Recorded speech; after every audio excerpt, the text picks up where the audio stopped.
to hop on monthly and do a live Q&A answering all your questions. And so I'm going to go ahead and kick it off with the ones I have here. So Danielle says, what would be a great campaign to reach out to small businesses in the beginning of the new year to book up the calendar for the year? And I feel like that is a great way to kick off this live, is how do we tell the world about us, about branding photography, and get new clients and recurring clients and existing clients to come back in the new year. And honestly, I think it's all about your messaging for the year, especially for kicking off the new year. I love really talking about branding photography in January because business owners are excited about their business. They're excited about their business. Any new services or offers, are excited for a rebrand. They might be doing something different in their business. They might be launching a podcast. They might be launching something else. And they know it's time to do some type of refresh in the year. They might not know what they want it to be. They might think, oh, I need a new website, or I need, a new social media campaign, et cetera, et cetera. And we know everything starts with fresh, new, on-brand images. So my biggest advice for creating any type of campaign at the start of the new year is to really just share about how branding photography should be one of their best investments, their best return on investments for the new year. So I like to give a lot of resources. For example, I just did a reel a couple days ago. You'll probably see it on my, make sure my mic is working. Yeah. You'll probably see it on my Instagram. I did a reel where I talked about that I'm reminding people it's time to basically book your branding photo shoot for 2023. And so I gave a couple reasons to tell them, for them to realize, okay, this is why I need photos. One is if it's been too long since they've had branding photos, or even if they just had their headshot taken a long time ago. If it's been too long, now is the time to book a branding shoot. Number two, I told them if they're launching any new types of services or offers, or they're rebranding their website, or they're launching a podcast, they could even be doing some speaking engagements. Now is the time to book branding photos for the year. And my third reason why I was reminding people they needed to book branding photos is if they haven't had branding photos taken before. So if they've never had headshots or branding photos or product photos, I told them now is the time to book a branding shoot. So just creating content and creating messaging surrounding those topics of, hey, now it's time to book, it's been a while, or it's time to level up your business. And that is a really good way to kick off a campaign. You can do this through social media. You can do this through your email list. Wherever you show up, you could be on LinkedIn and different Facebook groups, wherever you can show up and shout to the world, that this is a big part of marketing their business and showing up in a new way this year is a great campaign. Definitely give resources along the way. So not only telling them, hey, this is important, you need to do this, this is how it can help you, but give them resources so that they're ready to start planning and reaching out to you. So telling them, giving them tips for how to plan their branding shoot, giving them ideas for what type of locations they could be shooting in that are really reflective of their brand, what to include in their branding photo shoot, so any accessories or props or products, and even how to use the photos. So that's a big thing we want to educate our clients on, because that'll help them use the photos, find success with the photos, and then of course they'll want to come back to us and get new photos taken because they've seen the return on investment. So telling them how to use the photos, where to use the photos, all of this is under basically your marketing campaign for the new year. So that's my biggest tip, Danielle, is to really focus on your messaging and find out who your ideal client is, what type of people you want to work with, and how you can really personalize that for them, and telling them how they can use these photos. Let me just say this, there is money in your inbox, okay? There is money waiting for you in your inbox, and that is just the name of the game with following up. So following up with previous clients, so people who have that you photographed branding shoots for before, people that have inquired with you but have never booked. I'm sorry, I'm still making sure my microphone is working. You guys let me know if you can still hear me. People who have inquired with you and they never booked. It's a good time to reach out to see if they need your services this year. And even just colleagues and friends that you might need new branding photos. I love to just sit in my inbox and see who I haven't chatted with in a while, who had, who seemed kind of promising, or who I have seen on social media could probably use another shoot, I will follow up with them in my email. There is money in your email inbox. Rochelle says, how do you recommend building a portfolio? What's the best way to approach others for model calls, and would you charge for the model calls? Building a portfolio, and this is something you can do early on in your branding photography business, is building your portfolio on your own terms, or even if you've been in the business for years and you want to work with a new type of client or work with a more higher end client, you can always still portfolio build. You can always improve your portfolio. My biggest tip for building a portfolio is to host some type of model call, and this is what I did early in my branding photography business. I hosted a model call and basically had them apply to be a model. So they applied. I said I was picking, 2 to 3 people, and I made them apply, and they had to tell me, what their business is, what their goals are, what their brand is like. And then I built my email list this way. This was the best way I kicked off my email list. I had 0 people on my email list. And I built my email list because at the bottom I said, if you're interested in getting on my email list and getting more, marketing and branding tips into your inbox, just click here to confirm. And I had 100%, yes. Everybody said yes. And I had over 65 people apply for this marketing call, or this model call. And so that's how I built my email list. And so then I had like 65 local entrepreneurs that were in my email list kicking it off. So that's a big tip for starting an email list, is doing a model call. So building your model call, and then just picking the people who really align with your business. It's one thing about a model call is that it's up to you who you want to choose, where you want to shoot. I like to be in full control of my model call, and of course I'm making sure everything is in alignment with the client that I pick, but I want it to be perfect because it's a portfolio building shoot. So the question Michelle also asked is, what do you charge for model calls? You totally can. You can say, I'm going to give you 10 to 15 photos for free, and you can buy the full gallery. You can say, I'm going to give you 5 photos for free. You can say, I'm not giving you anything for free.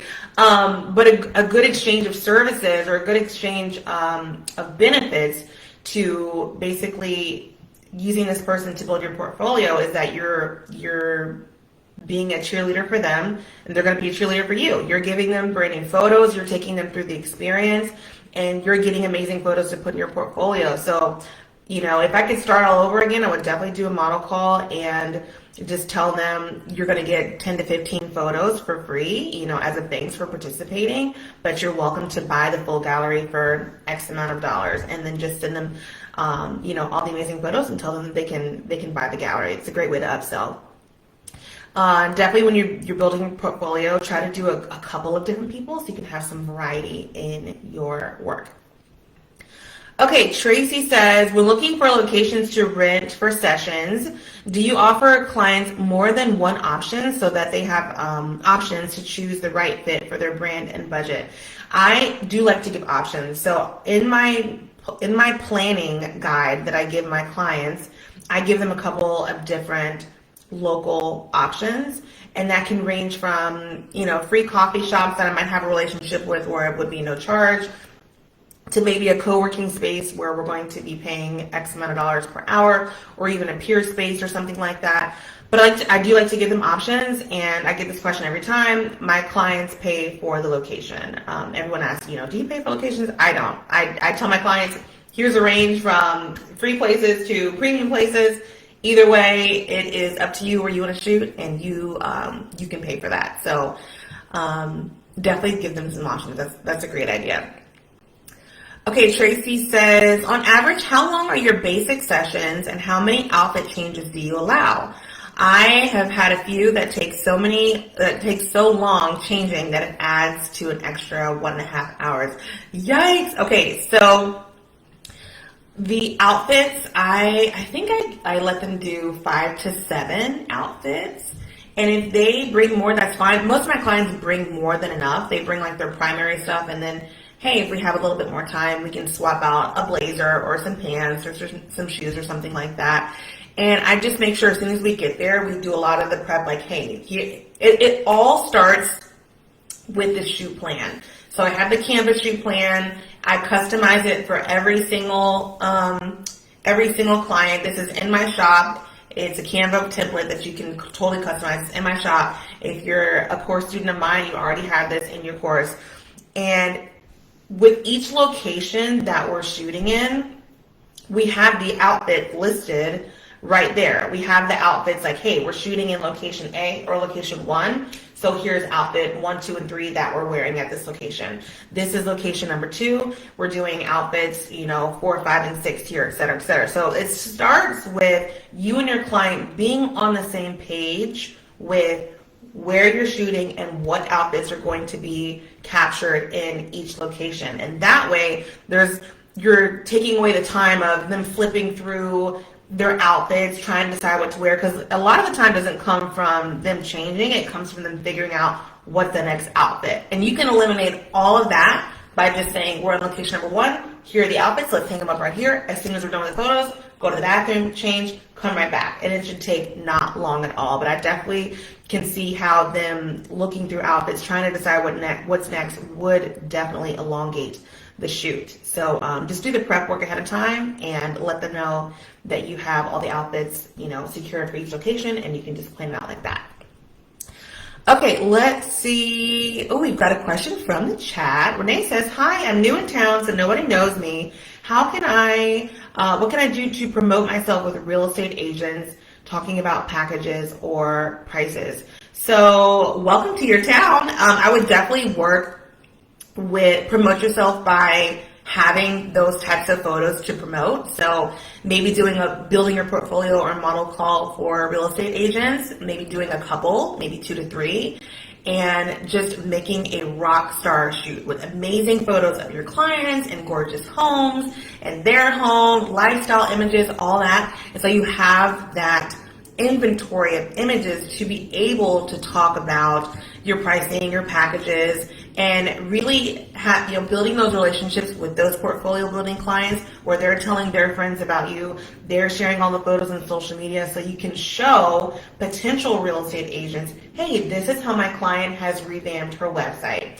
This is how she's revamped her signage for her real estate signage or her social media. When you're showing that transformation from beginning to end or from start to finish of how you transform someone's brand with photos, that is how you can promote your work and promote your business to future clients. So I would definitely recommend getting your portfolio just beautifully curated with real estate agents that you know. You might have some real estate agent, realtor friends, or people that are in similar Facebook groups as you that you can reach out to. Okay, so Jennifer said, interested in pricing strategies for branding work. There's so many different strategies. I personally have one package that they can book for, just now, or they can book the package twice a year or 4 times a year. And that package includes 3 hours, includes multiple outfit changes, up to 3 locations, and pretty much like 75 to 100 images. And this is all one price. But I know plenty of photographers that have packages where they have a small amount of images, maybe like 25 photos, and they upsell the gallery. So there are a few different strategies. You just gotta figure out what feels comfortable to you, what works best for you, what you can provide every single time. I come from the wedding world where I was like a shoot and share photographer. So I would photograph an 8-hour wedding, pick the best images, and deliver them to my brides. And I pretty much do the same process for my branding. I shoot the entire thing, I pick the best images, and I deliver them, and I charge a premium price for the whole thing. I don't have them pick their favorite images or anything, but I know plenty of photographers who also do that, and I do that for branding mini sessions. So if I'm doing branding mini sessions, I will have them pay for just a small bulk of images up front, so 15, 20 images for a 20-minute session, and then every single time I deliver a larger gallery, and they can upsell the gallery. But for my full clients, I share the best images.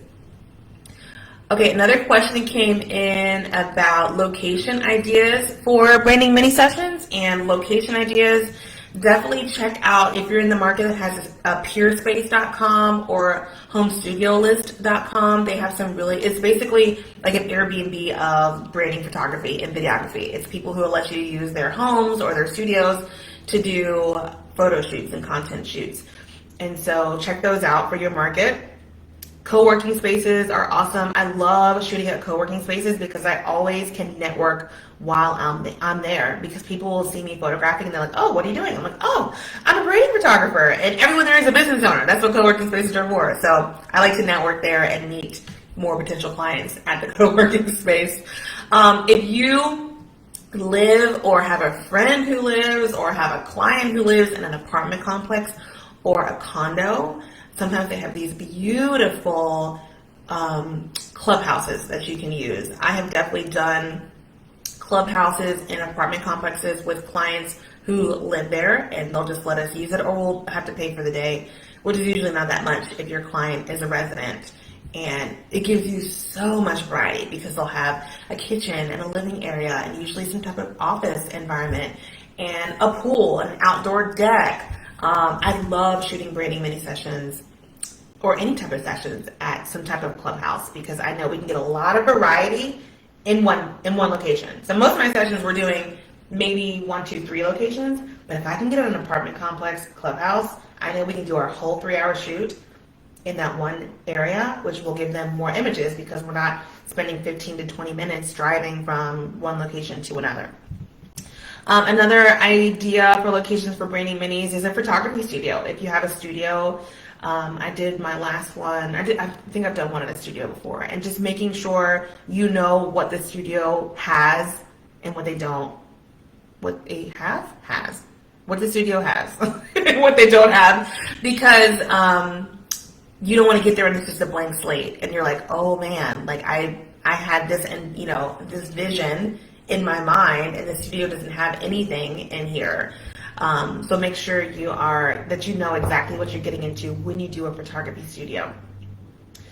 Okay, someone was asking about the logistics for branding minis, and so for me, I do 20-minute sessions, but I've seen people do 15. I've seen people do 10-minute sessions, 10, 15, 20-minute sessions. I do 20-minute sessions. I schedule them on the half hour, so 3, 3:30, 4, 4:30, whatever time block I'm going to do. So I can have 10 minutes in between where I can go to the bathroom, where I can greet the next client. I want to have like a little buffer in between because some people might run a little bit late or get there early, so I like to have a buffer. Find your spots in the location before your clients even arrive, and that can be getting there an hour early or just location scouting days, weeks prior, and knowing where you want to go. But find your little nooks and corners before you get there, and make sure you're doing it. Make sure you're looking at the light, because you might check it out. You might have sessions there like late afternoon, and if you go in the morning, the light can look completely different than the late afternoon. So just know what you're getting into and figuring out your 2 to 3 spots in your area. So it might be like a lounge area with like comfortable chairs and couches. It might be an office area. It might be a kitchen area. So just making sure you have those 3 spots ready so that your day can go super efficiently, because you're going from one client to the next, or your one client is going from this spot to this spot. I like to give as much variety as I can in branding minis, as much as I can in the small space, because that will help people to decide to upsell, to buy the full gallery. Because they'll be like, oh wow, I thought I was going to get 10 images, like headshots, and I'm getting like these different, styles of photos. And then last tip for logistics is to prep your clients for branding minis. So sending, a short email that just talks about everything from where to park, how early to show up, where exactly to be greeted by you, because you are on a tight schedule. You don't want someone to just walk up and they're in the building, but they can't find you, and now it's 10 minutes past their session. So those are all just some tips for logistics. Okay, Clara says, hold on, let me go back. Kristen says, what were the names of those websites for the spaces? So it's peerspace.com, so PEER space.com. And then I believe it's homestudiolist.com. Those are some good options. You can try, Airbnb, VRBO, things like that, but you really want to look at the fine print and make sure you're allowed to be shooting there for commercial purposes. You don't want to shoot there and then the Airbnb is like, you're not allowed to use these photos, and then you and your client are out of luck. That would not be good. So if you don't see anything, reach out and tell them exactly what you're planning to do and get that permission first in writing.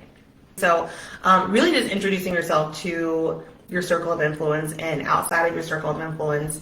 And social media is like such a good way to just find where those hubs of people are. Any type of profession that you're looking for. I know a lot of people want to work with fitness professionals, online coaches, chefs, things like that. And of course, there are so many great ways we can meet people in person, but the quickest, cheapest, freest way to find those groups of people is to just search where they would be online, in a Facebook group, using a hashtag, a geotag. You know, for example, if I'm just trying to reach local small business owners that are like solopreneurs, I can easily go to a local co-working space. I can go there in person and sit and network in person, but I can also go to their Facebook page. They might have a Facebook group. They might have an Instagram where their clients and their business owner clients are commenting on the Instagram page. So just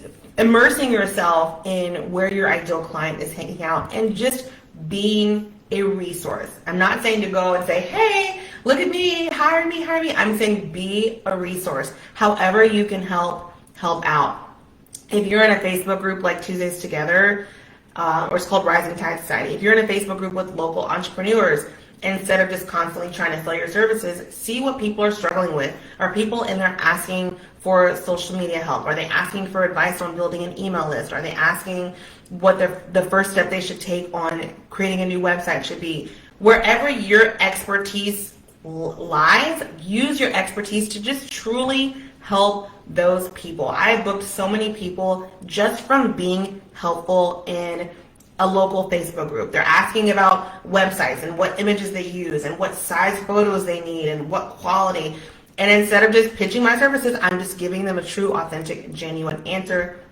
And then a couple weeks later, we're following each other on social media, we're voice messaging and DMs, they're on my email list, and then they've inquired for a shoot. So just be resourceful, whether you're trying to immerse in the real estate community, fitness community, online coaches, nutritionists, things like that. Just be super helpful as it aligns with what your expertise is. My expertise, I know for me, is marketing and branding. Your expertise as a branding photographer, you could be really good at interior design. So you're really good with helping your clients set up how they want their spaces to look with their photos. So if you're seeing somebody asking those types of questions in Facebook groups, answer those questions. You could be really good with graphics. You could be a beast in Canva. You could be really good at that stuff. If someone's asking for help with Canva, pitch in, give them some help, let them know that you're professional at that. Really use your unique expertise to set yourself apart from every other photographer. Okay, let's see. I think those are all the questions that I have. All right, friends. Well, thanks so much for tuning in. I'm excited to do this every month. And of course, if you have any questions in the meantime, hop into the Facebook community and ask away, and I'll be there. And I love when you guys ask in the community because there's hundreds of photographers here, and other photographers will come in and give their insight and input as well. So let's make this an amazing community for everyone to help each other as we move forward into 2023. So I will talk to y'all soon. Bye.